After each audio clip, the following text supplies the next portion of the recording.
setting up my webcam was a nightmare for this. So, where have I been? It has been a very different year for me. I got a comment on one of my YouTube videos a few months ago asking me when I would come back, and I wasn't sure how to answer it. I was already kind of taking a break at the end of last year, and this year was basically me just focusing on other projects that I've been doing. But I thought I'd come back to make my yearly recap video that I've been doing the past few years. Usually I just kind of go over what music I've been listening to, but I thought I'd use this video to just talk about the kinds of projects I've been doing, and also maybe what I've watched this year that I thought was good. The main thing I was doing for the first half of this year was I was working on a short film that I directed. I already knew at the end of last year that I was going to be putting a lot of time into that, and I'm glad that I wasn't really focusing too much on music during it. The film is called Song and Dance. It's out right now. I'm very proud of how it turned out, and I'll link it in the description if you guys want to go check it out. The other main thing I've been working on throughout this year is I've been working with my good friend Louis.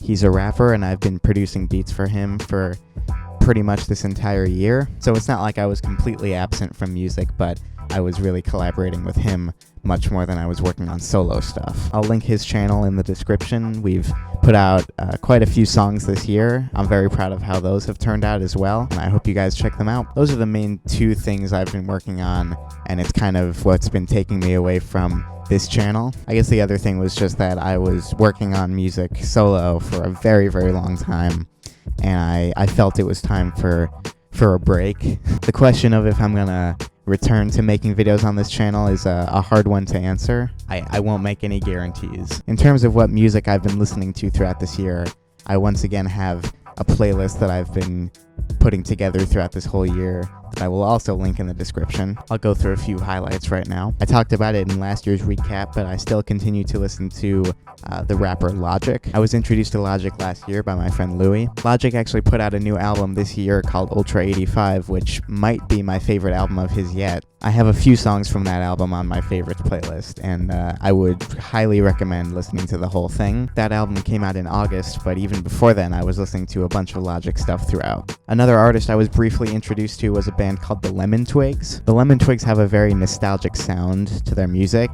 It kind of reminds me of, a bunch of albums from the 70s, but they put their modern twist on it, and I think it sounds pretty amazing. I have a couple of songs on my playlist from their 2023 album, Everything Harmony. I also have a couple of songs from Troye Sivan. I know his latest album was already last year, but I was introduced to his music this year, and I think his latest album, Something to Give Each Other, is quite an amazing album. I was sad to see his music video for Rush lose Best Music Video at the Grammys, but he was beat by the Beatles, so who am I to complain? A couple of things released this year. I have one song by Clairo on my playlist. I know her album Charm came out this year, and that has received very positive reviews. Along with that, I also have one song from Eminem's latest album, which I also listened to and thought was very good. Usually when I look through my playlists, I find patterns of albums and artists that I was introduced to, but this one's kind of more of a random selection in many parts. I would say the one exception is a couple months ago, I was introduced to a band called The Weepies. I didn't even know it when I was introduced to The Weepies, but I actually have a CD by The Weepies. I've had the CD for 3 years, and not once did I listen to it. I don't know how I went that long without listening to this CD. Somebody was telling me about the Weepies, and I thought the name sounded familiar, and I checked my CD collection, and there it was. Thought I would finally give the CD a listen, and it's actually a really incredible album. This one's called Be My Thrill, but I think a lot of stuff from their entire discography is actually quite incredible. I don't know how I went this long without knowing about them, but towards the end of my playlist, there is a large influx of songs by the Weepies. I don't have too many songs from this album, but I also rediscovered the John Mayer album Continuum. I always knew that the album was good, but I had never really given it a deep listen through. I finally did this year, and I really have a newfound appreciation for the album. I have one song from Continuum on my playlist, and I have a couple other John Mayer songs that aren't from that album on my playlist as well.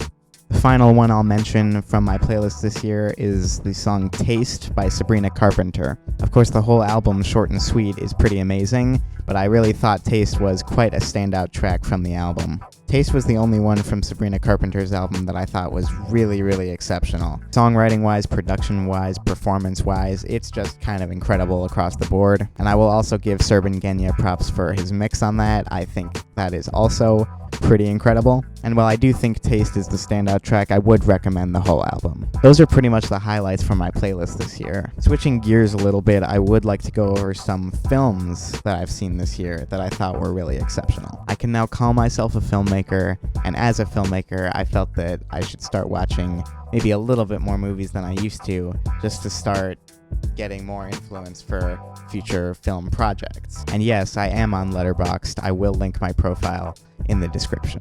I'm not really just going to go over films that were released this year. I'm really going to talk about films that I saw for the first time this year. I don't think I'm going to go super in depth on any of them either. First off, a big one that I saw this year was 1917. I didn't think it would blow me away as much as it did, but 1917 was truly amazing. Another one I saw this year for the first time was Reservoir Dogs. You don't need to hear me talk about Reservoir Dogs. It's existed for over 30 years. All that I'll say about it is that I think it's amazing. This one was released this year, the Andrew Garfield film We Live in Time. I saw this in the theater, and while I was watching it, I was so unsure of if this was really working as much as it did, but when the film finished, I realized, that was actually a really incredible film. I would recommend it if you haven't seen it already, and I'm very sad that it's probably going to be overlooked at the Oscars this year. I also finally saw Interstellar for the first time, which this one also, you don't need to hear me talk about Interstellar. Everybody knows Interstellar is incredible, so all that I'll say about it is that it's amazing. Finally checked out the film Steve Jobs this year. You could hear YouTuber Elliot Roberts talk about this all day, but Steve Jobs, I think, was quite the excellent spin on what could have been a very paint-by-numbers biopic. In fact, you compare it against the 2013 film Jobs, Steve Jobs from 2015 is the much better film. Also released in 2024, I saw Heretic, which also amazed me at how brilliant it actually was. I know it's been getting mixed reviews, but I actually really enjoyed the script for this, and also Hugh Grant is just spectacular. There were also a bunch of films from last year that I saw this year, but I mostly saw those at the very, very beginning of this year, and the Oscars are done already, so I'm not going to go knee-deep into those. I could tell you how much I loved Poor Things, but I'm not going to get into it. So that's pretty much my recap for this year. I am working on some new projects, but I can't answer truthfully if I'm really going to start posting more videos on this channel again. As much as I feel bad for abandoning this channel, I do want to put more time and effort into other projects. I've been doing this for a long time. So with that, I'll say Happy New Year, and I'll see you when I see you, I guess.